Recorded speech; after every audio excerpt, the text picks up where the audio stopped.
Eu me motivei ainda mais a fazer esse vídeo, porque essa semana eu tive uma decepção muito grande com... Decepção não, né? Mas eu fiquei muito espantada com um comentário que eu vi um review que eu vi num lugar escrito por uma pessoa do nosso país, falando que não era pra se estressar com o lugar, porque a gente não devia se rebaixar ao nível dos garçons, porque garçom e garçonete, eles são todos perdedores, e que esse tipo de gente a gente não devia dar bola. E aquilo eu fiquei bastante chocada, mas não me espantou de um certo modo. A gente no Brasil, a gente tem uma visão de que eu até ouvi isso de uma pessoa, de uma brasileira, que eu achei muito interessante. A gente tá acostumado sempre alguém servir a gente, e essa pessoa, esse serviçal, você é uma pessoa de outro nível, não é do seu nível. Isso vem de uma cultura de escravidão que a gente tem no Brasil, né? A gente é descendente dessa cultura de escravidão. E eu achei isso muito triste de ler isso, e eu fiquei pensando nas pessoas que não estão aqui ou que às vezes não arrumaram seu emprego ainda, se elas levariam isso a sério, se elas achariam realmente que os clientes tratam você dessa forma. E então é isso que eu queria trazer para esse vídeo. Queria falar que eu nunca fui destratada em lugar nenhum. Eu tive uma desavença de um cliente que estava bêbado no pub, e o que aconteceu foi que os bouncers, né, os bouncers, eles tiraram os caras imediatamente do pub, e ainda passaram a foto dele para pegaram no vídeo a foto deles e passaram para todos os outros seguranças e falaram assim: esses caras nunca mais entram aqui no pub. Eu fiquei tão espantada com a reação do meu gerente que eu fiquei assim em choque, eu fiquei em choque. Foi ali que eu decidi procurar outro emprego, porque eu não queria mais trabalhar à noite. Mas a reação que eles tiveram, eu fiquei muito feliz. E mesmo trabalhando de dia, eu, né, no restaurante e tudo mais, eu nunca tive nenhum problema de achar que a pessoa foi preconceituosa comigo, porque eu faço um trabalho pior que o dela. Muito pelo contrário. As pessoas têm um respeito e elas te tratam, elas te conhecem pelo nome, elas sabem da tua vida, elas perguntam tudo. É um carinho tão grande que quando eu saí de lá, eu saí triste. Eu tinha outros planos em mente, claro, mas eu fiquei triste de sair de lá. Não foi algo que eu me julgava pior do que os outros porque alguém me tratava pior do que os outros. Nunca isso aconteceu. E eu atendia 89% dos clientes eram irlandeses, sendo que tinha um turista, sim, de final de semana. É uma vila afastada do centro de Dublin e que tem muito local, né, que são os recorrentes. Mas mesmo assim, durante o final de semana tinha bastante turista e eu atendia de tudo quanto é gente. Nunca. Tinha gente mal-humorada, claro, tinha gente mal-educada, claro. Mas isso era da pessoa, não era porque eu era de outra nacionalidade, ou era porque eu era a garçonete e eles iam me tratar mal porque eu era inferior a eles. Então, quando eu vi esse comentário, eu fiquei pensando: caraca, será que alguém vai ler isso e vai acreditar nisso? Então, não acredita, não acredita. Se é isso que você quer, não fique com medo por causa disso. Ok, assim que eu cheguei na Irlanda, uma semana procurando emprego, eu arrumei um emprego de garçonete. E esse emprego era num pub. E assim, eu virava à noite, eu trabalhava só no período das 9 da noite até as 5 da manhã. O emprego de garçonete, ele engloba muitas coisas. Só que no pub, ele era bem... Como eu já entrava no serviço às 9 da noite, a cozinha já estava praticamente para fechar. Então eu não servia comida, praticamente eu servia bebida. Rapidinho. Então eu servia praticamente bebida, eu não tinha nenhum contato com comida. Coisa que eu nem... Ok, eu não aprendi comida enquanto eu estava no pub. Eu fiquei no pub por 3 meses. E o que eu aprendi lá? Vários nomes de bebida que eu não conhecia mesmo, o cardápio era imenso. E o que acontece muito é a questão de você estar... Vou dar um exemplo idiota. Tem Coca e Pepsi. E no cardápio tinha Coca. E os clientes... E você chega... Mesmo que você vá num lugar, em qualquer lugar do mundo, e você... Sabe, você não olha o cardápio, você já pede uma Pepsi, você não vê que ele só tem Coca. Imagina essa situação com todas as bebidas da Irlanda. Então acontecia muito isso, de eu ter lido o cardápio assim loucamente, porque é uma coisa que eu inclusive falei no outro vídeo: sempre que você for pedir um emprego, se a pessoa te der um teste, pede o cardápio, se mostra interessada. Então pega o cardápio e estuda ele. A pessoa chegava lá, eu sabia que tinha Coca. Chegava pra pedir, ela pedia Pepsi. Eu falei: ah, meu Deus, eu não sei o que é isso. Tipo, é um exemplo, mas isso era com whiskies, com tônicas, com gin, com licor, com tanta coisa, tanta dose, tanta coisa. Eu ficava muito perdida. O que eu fiz, eu aprendi até com um amigo meu na escola. Ele falou, Alina, quando você não entender o que o cliente está pedindo, você tenta gravar o que ele acabou de falar. Aí se ele falou, Yangabon, você vai até o bar assim, Yangabon. E você chega lá e fala. Isso funcionou por várias vezes, mas nem todas. Principalmente quando o pedido era muito grande. E aí várias pessoas pediam, eu quero 5 pints of Heineken, eu quero 3 pints of Guinness, eu quero blá blá blá. Eu não sabia o que ele estava falando. Isso não funcionava todas as vezes. Mas me ajudou muito. Outras vezes, eu pedia pra pessoa falar mais devagar, soletrar. Eu tentava escrever alguma coisa que me lembrasse o nome que ele tinha falado. E chegava até o bar e pedia aquela bebida, assim, lendo o que eu escrevi. Isso já me deixou em maus bocados quando o bartender não entendeu o que eu estava falando e pediu pra ver minhas notas. Ele falou, eu não sei o que você escreveu aqui. Eu falei, ai, nem eu. Aí eu voltava lá e falava, desculpa, eu não entendi. Por diversas vezes, os clientes pediram meu minha notepad, né? E eles escreveram o nome da bebida pra mim. Várias vezes. Isso foi, assim, muito recorrente no começo. Eu morria de nervosismo, porque eu tinha nervoso as pessoas me pararem pra pedir bebida. O que acontece no pub? Em pub, no geral, você tem a opção de ir até o bar, pedir sua bebida. Ou, se você sentar à mesa, tem os garçons que podem te servir. Não é todo pub que tem garçom, mas alguns têm. E, inclusive, é de muita falta de educação você pedir um garçom bebida enquanto você está sentado na sua mesa e você não dar tips pro garçom. Isso a gente fala depois. Então, assim, é uma coisa que eles não costumam muito pedir pro garçom, justamente porque ele tem, tipo, é mal educado você não dar uma tips pro garçom quando ele te traz a bebida. Mas tem gente que faz isso. E então minha função era basicamente tirar os pedidos e, né, ir lá no bar, fazer o pedido, voltar com a bebida inteira, não derrubar bandejas como eu já fiz. E também limpar as mesas. Sempre que alguém terminou uma pint, você já tira os copos. Tome muito cuidado agora de tirar as pints, os copos de pints. Tipo, um dedinho de cerveja num copo. O rapaz ou a moça já está com outro copo e você vai tirar aquele um dedinho e ele fala, você tá louca? Tipo, não toca na minha pint. Caraca, de gente pegar e virar a parte velha dentro da nova, sabe? Umas coisas que, tipo, a gente não vê muito no Brasil. Então, assim, você tem que perguntar, etc. Tem pub que é muito busy, você não tem tempo de perguntar. Você vai pegando e vai empilhando os copos e vai levando. Sempre tem um lugar certo no bar pra você deixar os copos, tanto que às vezes você vai no pub e tem lá área de serviço. Não é pra você pedir bebida ali, aquela ali é área de serviço. Assim, é um trabalho de garçonete, mas você também é cleaner, tá? Não vai achando que você não vai encostar a mão na vassoura, não. Porque você vai encostar a mão na vassoura, vai botar a cadeira pra cima, vai fazer um... Nossa senhora! Vai limpar o banheiro, tinha que limpar o banheiro, passar pano no chão... normal. Tipo, cuidando da tua casa, sabe? Terminou uma festa na tua casa, você que limpa tudo. Você chega num lugar, você chegou na hora que a cozinha tá aberta e você quer pedir comida, você vai pedir comida e bebida. Tranquilo, ninguém vai te cobrar nada. Você vai pagar quando você fechar a conta. Ou, se a cozinha fechar no tempo que você estiver sentado na mesa, já limpou tua comida, você está só bebendo agora, provavelmente alguém vai te trazer uma conta. Porque quando a cozinha fecha, todas as mesas precisam ser fechadas também. Porque as mesas tiveram comida e tudo mais. O pub vai ficar busy e ele não tem como controlar quem tá indo embora e quem não tá indo embora, entendeu? Então as mesas têm que ser fechadas.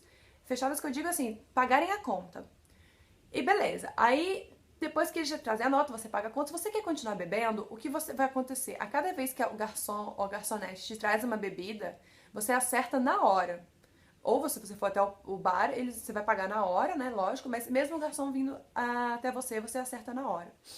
Como que isso funciona pro garçom? No geral, eles te dão um negócio que chama flow. No meu caso, eram 50 euros. Virou a noite, né? No caso, fechou a cozinha, começou só a bebida, eles dão pra cada garçom, garçonete, 50 euros. E o que acontece? É assim, mais ou menos. Você vai andar com 50 euros no bolso e alguém te pediu 2 pints of Heineken. Sei lá, 2 pints. Deu 11 euros. 12 euros. Vamos botar 12 euros. Você vai chegar no bar, vai pedir essa pint, o pedido do cliente. E o bartender vai te falar, deu 12 euros. Você vai dar os seus 50 euros pro bartender, ele vai te devolver, ele vai te descontar aqueles 12 euros do seu flow. Então vai ficar 38 com você. Quando você chegar de volta na mesa, você vai dar a bebida pro cliente. E quando você der a bebida pro cliente, ele vai te pagar. Ele tem que te pagar naquela hora, não tem como pagar depois. E tem muita gente que faz isso. Ah, fulano quer pagar, tá na área de fumar, de fumante, não sei o que, meu filho. Você tem que receber o dinheiro naquela hora. Porque se no final da noite tiver com diferença, o problema é teu. Entendeu? Você que tem que dar um jeito. E em relação às tips, no pub eu conseguia tirar boas tips até. Como eu trabalhava só no período noturno, era o período que o pessoal bebia mais. Então as tips costumam ser menores quando você trabalha num lugar que só tem bebida. Conseguia às vezes tirar 30, às vezes 20 euros por noite. Então era uma estimativa mais ou menos de uns 3 euros por hora trabalhada, de fato. Depois de lá eu fui trabalhar em restaurante. Depois eu trabalhei num outro restaurante. Então eu vou contar um pouco dessa experiência em restaurante no geral, que é um pouco diferente de pub, em relação à vestimenta. Primeiro você vai perguntar no lugar se ele quer que você veste branco, preto, azul, amarelo, uniforme, não importa. Porém, use um tênis confortável. Use um tênis confortável. Não use o tênis da Pennis, porque foi uma coisa que eu fiz no começo, que custava 8 euros, e eu recacei meu pé. Então, assim, não faça isso. Mas, além disso, não use maquiagens fortes, não use perfume de forma alguma, joias e bijuterias. Não. Por quê? As joias e bijuterias é regra de saúde e segurança alimentar da Irlanda. Perfume também. Você não usa perfume para trabalhar em restaurante. Você vai entrar na cozinha, você vai sair da cozinha o tempo inteiro. Você não pode usar isso. A única exceção que eles fazem é a aliança de casamento. Eu não gostava de usar, porque você acaba lavando muita coisa o tempo inteiro, botando a mão na água o tempo inteiro. E minha aliança, quando eu casei, eu era um pouquinho mais cheinha, ela cai do meu dedo. Então eu deixava sem usar, chegava, tirava, ou deixava em casa, aí vai de você. Então pega esses toques, porque eu já vi gente ir fazer teste super perfumada e assim, no restaurante eles nem chegavam a falar pra pessoa, pô, velho, se toca, sabe? Não, era tipo, não volta mais. Ah, a menina vem com perfume, o que ela tá pensando? Porque eles acham que todo mundo entende de tudo. Então, assim, tinha hora que a gente não tinha paciência pra ensinar. No Brasil, às vezes você vai ver que você chega num restaurante e tem alguém com uma lista, né, pra esperar. Se você vai no Outback da vida, você vai ver que isso não entra e senta. Aqui, isso existe. Só que não precisa ter alguém na porta. Você vai ter alguma plaquinha, tipo, wait to be seated, ou alguma coisa do gênero, espera alguém te atender, alguma coisa do gênero. É natural pra eles. Você entrar no restaurante, o restaurante pode estar vazio, não ter uma alma. Você entra e espera na frente do restaurante. Sim, dentro do restaurante, mas na entrada. Você espera alguém vir te atender e você espera alguém te arrumar um lugar. Existe um negócio que o meu chefe sempre gritou muito comigo, né? Porque no começo eu passei muito sufoco. Mesmo tendo trabalhado em pub antes, mesmo tendo trabalhado em outro restaurante antes. Eu passei muito perrengue pra aprender o serviço. Porque eu não conhecia, tudo pra mim era novo. Foram 2 meses infernais. O dono cobrava muito da gente, porque ele tinha clientes ali que vinham todos os dias, literalmente. Eram clientes de 8, 10 anos. Então ele tinha que manter o padrão porque tinha esses clientes fiéis. E o que ele sempre diz pra gente é o seguinte, isso aqui é como se fosse a tua casa. Se alguém chega na tua casa, você recebe ela na porta, você trata ela do melhor jeito possível e você se despede dela na hora de ir embora. Então, essas 3 coisas eram, assim, vitais, assim, na tua cabeça pra você entender o que estava acontecendo ali. Não era simplesmente estar no teu canto, se alguém te chamar, você vai lá resolver. Você tem que estar à disposição da pessoa o tempo inteiro. É como se fosse a tua visita, você está sempre prestando atenção neles. Se eles pedem alguma coisa mais bizarra do mundo, você faz a vontade deles. Entendeu? É uma coisa nesse nível. Além de você tratar eles bem, eles estão te pagando pra isso, né? E isso era uma coisa que refletia nitidamente nas gorjetas. Então, aqui é muito costume deles chegarem na porta e esperarem você sentar. O restaurante pode estar vazio. Porque, além disso, isso é importante pro restaurante. Eu já tive casos, muitos casos, o nosso restaurante, como era muito cheio, principalmente no final de semana, tinham vezes que... Como que eu vou te explicar? Tava tudo bucado, tudo reservado para 6 da tarde. Todas as mesas foram reservadas para 6 da tarde. Aí chegava lá, 15 para as 6, o restaurante vazio. Por quê? Porque todas as mesas são reservadas para aqui 15 minutos. E as pessoas não entendiam porque não tinha mesa para elas. Principalmente turista. Falava assim, desculpa, você não... Tipo assim, eu já tive casos de brasileiro que estava entrando... Brasileiro, isso eu fui lá e falei pra eles. Eles entraram e sentaram na mesa. Aí eu não consegui. Entre o tempo de eu estar no bar e conseguir alcançar eles no começo do restaurante, não deu tempo, eu já tava sentada. Aí eu falei, desculpa, vocês têm alguma reserva? Aí eles, não. Aí eu não tenho mesa pra vocês. Tipo, daqui a 15 minutos vão chegar todos os meus clientes. E a gente não tinha plaquinha pra botar em todas as mesas, né? Ok, outra coisa que é muito comum aqui é que sempre que a pessoa vai fazer o pedido, ela faz o pedido de entrada, prato principal e prato principal, né? Ela faz os dois pedidos seguidos. Então, assim, eu quero uma brusqueta de entrada e uma pizza, sei lá, de prato principal. Ela já faz o pedido na ordem. E você é o responsável por avisar a cozinha quando o cliente terminou a entrada, para que a cozinha consiga preparar o prato principal. Não é que nem no Brasil, que eu me lembro da gente... Eu já tenho umas memórias, umas falas de memória até. Preciso voltar pro Brasil. Que você pedia a porção de alguma coisa e aí se terminava, você pedia a porção de outra coisa. Não existe isso. É responsabilidade do garçom ficar atento aos pedidos do cliente e quando ele termina e quando não termina. Você tira todas as coisas da mesa quando ele termina a entrada, você põe os talheres ou outras coisas que você precisar depois. E aí sim você avisa, aí você também, nesse meio período, você avisa a cozinha que já pode preparar o prato principal. Terminou o prato principal, sempre oferece sobremesa ou café. É bom você saber, assim, não tô falando por isso que você vai fazer, chegar no primeiro dia fazendo tudo isso. São coisas que você tem que ter em mente pra você aprender. Tem em mente o que vocês têm que seja gluten free. Aqui muitas pessoas são gluten free. O que vocês têm de lactose free, né? De milk free, muita gente é dairy free, que a gente chama. Ou muita gente é vegetariana, ou muita gente é vegana. Tenha noção dessas opções para que você ofereça para o cliente. Faz muita diferença você saber o que oferecer para o cliente. Eu, como não como nenhum produto de origem animal, pra mim às vezes era muito difícil. A pessoa perguntava, o que você prefere, essa carne ou esse frango? Não, aí eu peguei uma técnica que nem é, assim, que era o que eu tinha, né? Eu escolhi o prato mais caro pra oferecer. Não, tô brincando. Não, é quase verdade, vai.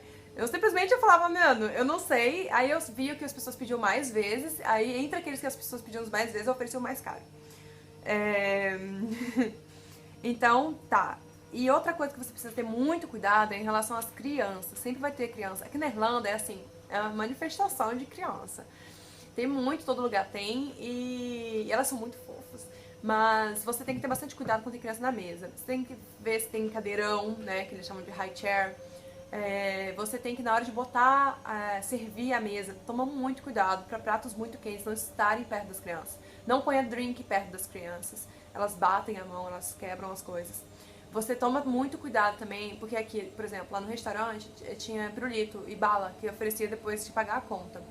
E uma coisa que o pessoal lá fazia, as outras garçons, era simplesmente botar na mesa os pirulitos e balas. E tipo, mano, eu não sou mãe, sabe? Mas um pouco de noção, sabe? Eu não fazia isso, eu fazia mímica, ia por trás da criança e perguntava à mãe se eu podia botar aquilo na mesa. E a mãe dizia sim, e muitas vezes elas diziam não, e muitas vezes elas me agradeciam muito por ter perguntado antes. Porque imagina esse castelo na vida da mãe, a criança, sei lá, gritando que quer um negócio que a mãe tirou da frente dela, sabe? Então, sabe, são umas coisinhas assim, umas pegadinhas, sabe? Não custa. Ok. Uma outra coisa que eles fazem na hora de pagar a conta, eles pedem a conta normal, você leva a conta. E aqui você simplesmente deixa o cartão de crédito, ou de débito, sei lá, em cima da mesa, em cima da conta. E aquilo ali é pra você adivinhar que você tem que levar a maquininha de cartão.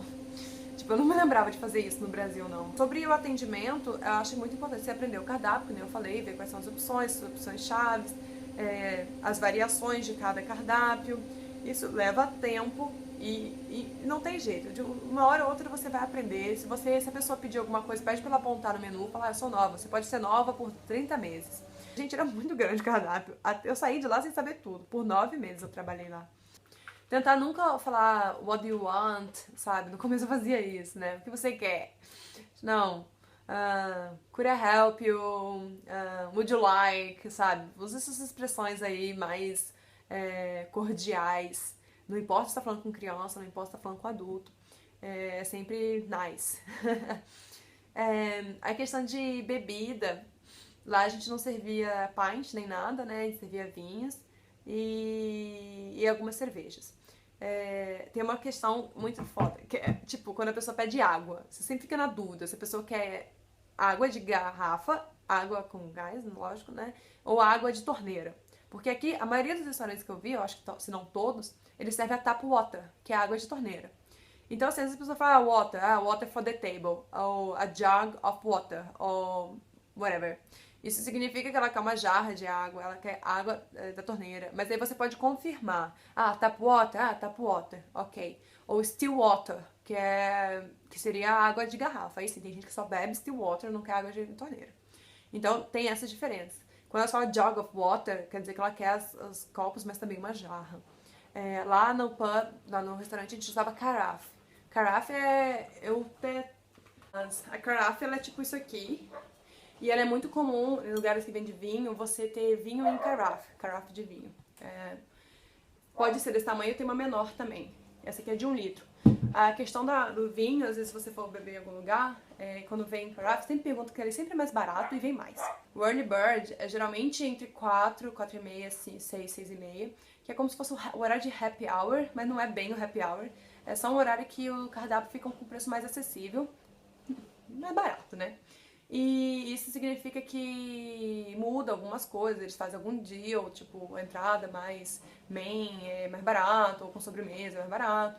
Então, esse early bird significa isso. A gente via isso em vários lugares aqui e eu nunca soube o que era. Uma coisa importante é nunca ficar parada, nunca ficar parada. Você não importa se o lugar está vazio, não tem ninguém. Hoje vai ser o dia mais monótono da minha vida. Isso aconteceu várias vezes. Durante a semana, quinta-feira, meu Deus do céu, que eu trabalhava até a noite. Ai, meu Deus, era muito triste. Tinha dia que tava super movimentado, mas eu vou te falar, os piores dias são os dias vazios. Porque você não vê a hora de acabar, você vê o tempo passar cada segundo no relógio. Nunca fique parado de braço cruzado. Se alguém te ver parado de braço cruzado, principalmente se você trabalhar num lugar que o dono está lá o tempo inteiro, que era o meu caso, nunca era um gerente, algum responsável, era o dono lá. Então a cobrança era muito pesada. Muito diferente dos outros lugares que eu trabalhei, que não era o dono, né? Então, assim, pega um pano, fala o que eu posso limpar, onde que eu vou o que eu vou lavar. Sempre, essa carafa tá 10 dias só botando na máquina, me dá aqui que eu vou lavar na mão, porque ela fica manchada por dentro se você só botar na máquina de lavar. Lava todas, tira pó dos quadros, limpa embaixo da mesa, sabe? Meu, traz essa areia lá de fora, joga lá dentro e varre de volta, faz qualquer coisa. Rega as plantas, faz o checklist, que você precisa fazer checklist das limpezas, vai lavar o banheiro, joga bleach no banheiro todo, inventa o que fazer. Vai pra cozinha ajudar. Mas por muitas vezes eu fui pra cozinha ajudar a ser kitchen porter. Nossa, o trabalho duro, meu. Vou te contar, meu, não existe trabalho mais duro que o kitchen porter, não existe na vida. A baixada, a coluna, eu tenho hérnia de disco e trabalhando em pé por 12, 13 horas seguidas, né, que era a minha carga horária, basicamente, não me doía tanto a coluna como que tipo, porque tipo, fica envergado, né? E tinha que ir pra cozinha ajudar, porque tava cheio. Porque o que acontecia no restaurante em dias movimentados é que chegava todo mundo no salão, a cozinha não tá fazendo nada. Aí você pegava, atendia todo mundo, levava bebida todo mundo. Depois todo mundo tava só esperando comida. Aí a cozinha tava assim, soltando faísca. Aí, tipo, a gente corria pra ajudar na cozinha. Aí, depois que soltava todos os pratos, eu tinha que correr pro salão. Então, assim, era multifunções o negócio. Não vai achar que você vai ficar ali, só ali. Né? Vai e volta, vai e volta. Tem que ter uma coisa chamada proatividade muito grande, muito grande. É você se tocar aí. E isso era uma coisa que eu não tinha no começo. Então, eu levei muitos gritos na orelha pra entender o que eu tinha que fazer parte daquele quebra-cabeça ali. Eu tava só assim, não, mas tipo, eu não sabia o que fazer, sabe? Ai, foi horrível. Meus 2 primeiros meses foram horríveis. Até o dia que uma das meninas faltou, porque ela teve uma perda na família. E o dono, né, que ele é chefe de cozinha, ele foi pro salão ajudar. E quando ele foi pro salão ajudar, ele percebeu que eu não estava, tipo, fazendo as coisas erradas ou não fazendo as coisas que eu devia fazer, porque eu não queria. Tipo, eu tava tentando, sabe? Eu tava tentando fazer alguma coisa. Aí ele se tocou, porque da cozinha ele não tinha essa noção, não tinha essa magnitude. Só me via de perdida. E aí, depois daquele dia, minha vida mudou lá no restaurante. Eu comecei a me dar muito bem com todo mundo e a entender o trabalho de fato e ficou assim, eu adorava ir lá trabalhar, eu adorava. Mas é isso, eu acho assim, foi uma experiência super sensacional. Eu vou te falar que foi o trabalho que eu já fiz na minha vida, que eu mais dei valor ao trabalho. Eu não via o dono como o chefe que só quer saber de lucro e, ai meu Deus, o capitalista. Eu não tenho esse pensamento sobre ninguém. Eu acho que todo mundo trabalha por dinheiro e ele teve a coragem e ele dá o sangue para aquele lugar, ele teve a coragem de abrir um restaurante. Ele não é irlandês, Então, assim, ele veio pra cá, deu a cara a tapa 14 anos atrás e continua mantendo o negócio dele com um nível de qualidade absurdo que os clientes amam e adoram. E os funcionários, de certa forma, também não para funcionário aqui, né? Mas os funcionários que ficam, eles também gostam muito, têm um carinho muito grande por ele. Meu irmão trabalhou lá comigo também, durante bastante tempo ajudando na cozinha. E eles amam meu irmão, sabe? Meu irmão veio quase sem inglês e eles abriram a porta pra ele. Meu irmão agora já voltou pro Brasil, mas eles continuam em contato, eles se amam, mais do que amam a mim. Não sei porquê. Tão legal. Graças a esse trabalho, que depois pra frente, né, eu acabei mudando de emprego. E esse trabalho foi fundamental na minha entrevista. O recrutador só queria saber do meu trabalho aqui. Meu currículo tinha cargos de coordenação de engenharia, consultoria, sabe, com empresas muito grandes no Brasil. E ele, em momento nenhum, quis saber da minha experiência no Brasil. Ele quis saber como era o meu atendimento ao cliente. Eu não trabalho com atendimento ao cliente, mas ele queria saber como eu era, o quanto eu me importava com o serviço bem feito. O quanto a qualidade do que eu estava entregando era importante. E ele quis saber disso num restaurante. Então, assim, não despreze essa oportunidade, não despreze essa experiência, porque você não sabe do que isso pode te levar. Se você não conhecia, agora você está conhecendo, já tem vídeos aqui no canal sobre como a gente arrumou emprego, como a gente mudou pra Irlanda, como a gente arrumou casa com essa cachorra louca. Algumas coisas que a gente pincelou aí sobre a nossa experiência, também a minha experiência no Canadá. E é isso. Próximo vídeo a gente se vê aí quando eu tiver alguma coisa importante pra falar, tá bom? Beijos!